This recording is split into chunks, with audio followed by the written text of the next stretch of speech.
السلام علیکم ورحمۃ اللہ وبرکاتہ۔ الحمدللہ رب العالمین والعاقبۃ للمتقین والصلاۃ والسلام علی رسول الکریم، اما بعد فاعوذ باللہ من الشیطان الرجیم، بسم اللہ الرحمن الرحیم۔ الحمدللہ رب العالمین الرحمن الرحیم مالک یوم الدین، ایاک نعبد و ایاک نستعین۔ انشاءاللہ ہم آج سے کوشش کریں گے کہ قرآن کو سمجھ سکیں، کیونکہ اللہ تبارک و تعالیٰ کا فرمان ہے کہ یہ راہ ہدایت ہے، اس کو سمجھو، اس پہ غور کرو، تدبر کرو، فکر کرو اور دیکھو یہ کتنے رستے کھولتا ہے تمہارے لیے۔ کون سی راہ ہے جو راہ اس قرآن نے مجھے اور آپ کو دی، اور ہم کن راہوں پہ بھٹک رہے ہیں۔ اللہ تبارک و تعالی نے جو سورہ فاتحہ میں سب سے پہلی آیت جو بیان فرمائی، الحمدللہ رب العالمین، تعریف اس اللہ کی، ہر قسم کی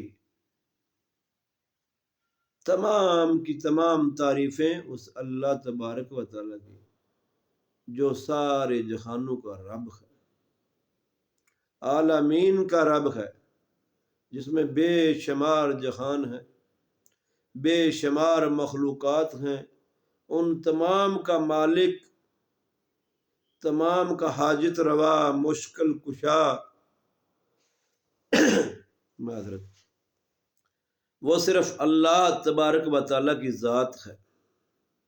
ہر کسی کو پالنے والا، پیدا کرنے والا وہ اللہ تبارک و تعالیٰ ہے۔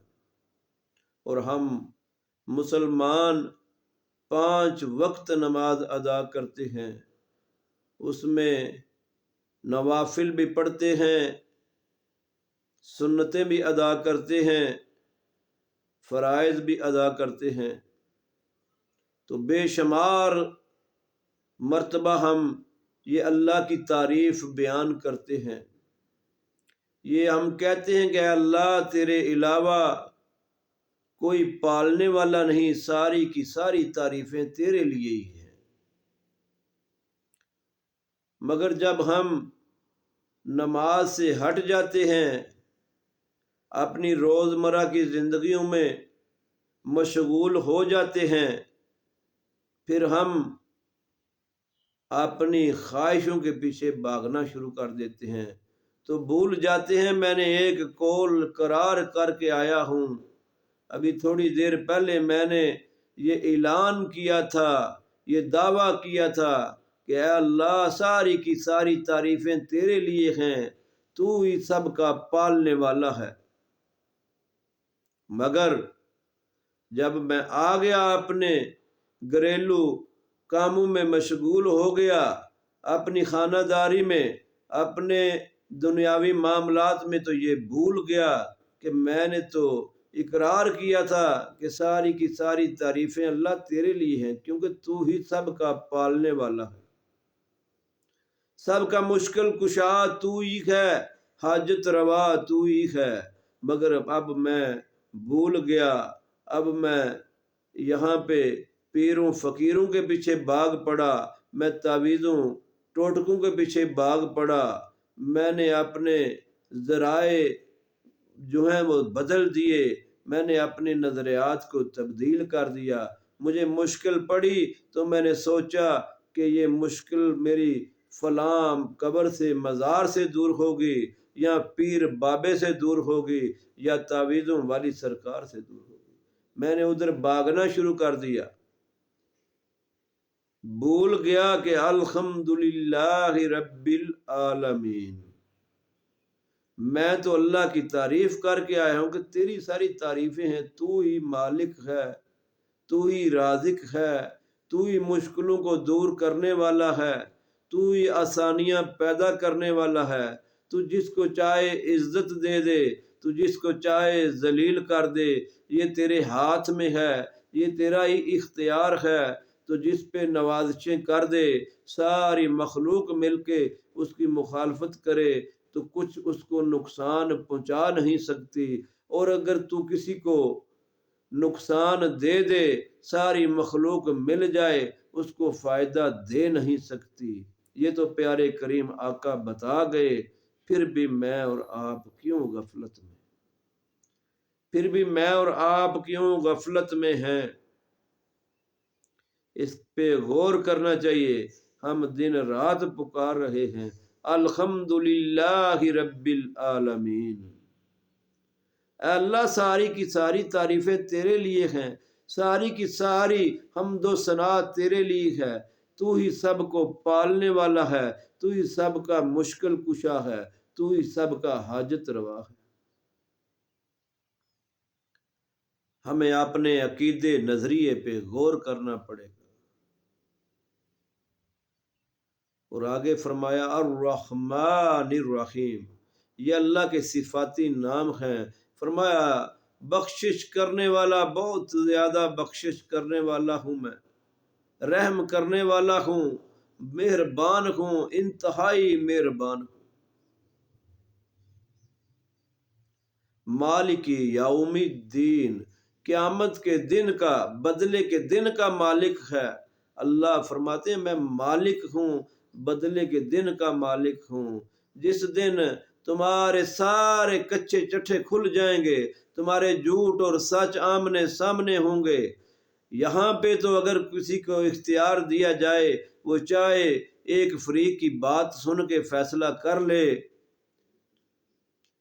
اور اپنی ضد پہ آ جائے، یا اپنی خواہش کی تکمیل کر لے، یا اپنی انا کو سکون دے سکے، مگر وہاں پہ تو آمنے سامنے فیصلے ہوں گے، سب کو بلایا جائے گا۔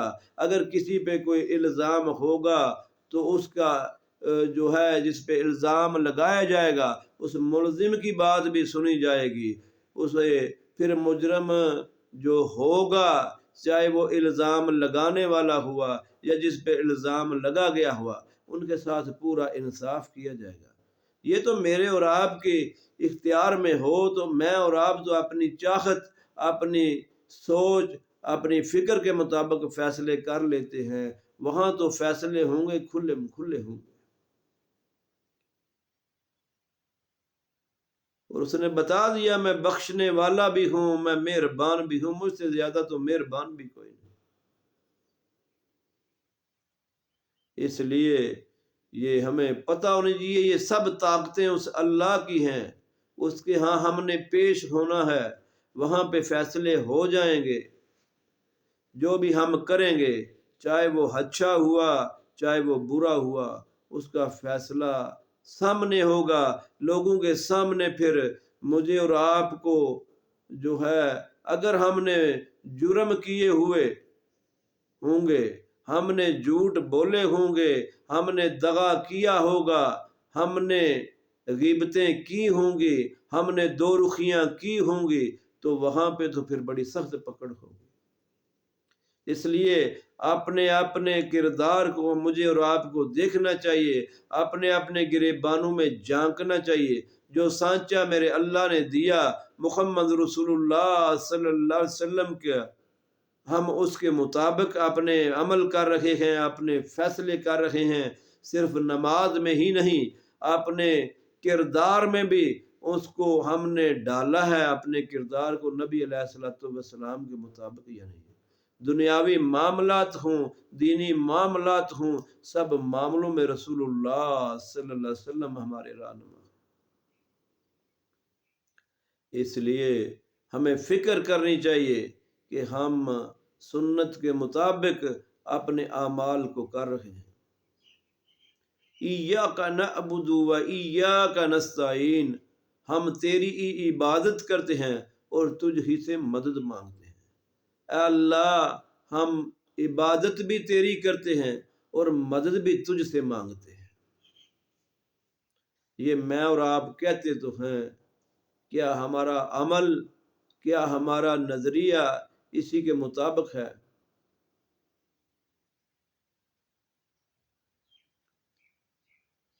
عبادت میں بدنی عبادت بھی ہے، زبانی عبادت بھی ہے، دعا کی صورت میں بھی عبادت ہے،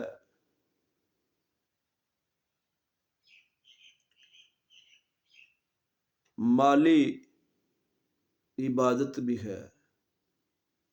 نظر و نیاز جو ہم دیتے ہیں یہ مالی عبادت ہے۔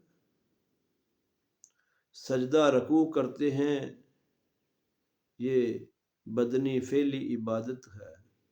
جو کلمات تعریفی ہم کہتے ہیں وہ اور دعائیں مانگتے ہیں یہ فعلی قولی عبادت ہے۔ اس لیے تمام کی تمام عبادتیں صرف اللہ کی رضا کے لیے ہونی چاہیے، اللہ کے لیے خاص ہونی چاہیے۔ دعا مانگے تو صرف اللہ سے مانگے۔ دعا مانگنے کا طریقہ محمد رسول اللہ صلی اللہ علیہ وسلم جیسا ہونا چاہیے۔ رکوع و سجدہ کریں تو اللہ کے لیے کریں، اپنے مال کو نظر نیاز کے لیے خرچ کریں تو صرف اللہ کے لیے کریں، اللہ کی قربت کے لیے کریں۔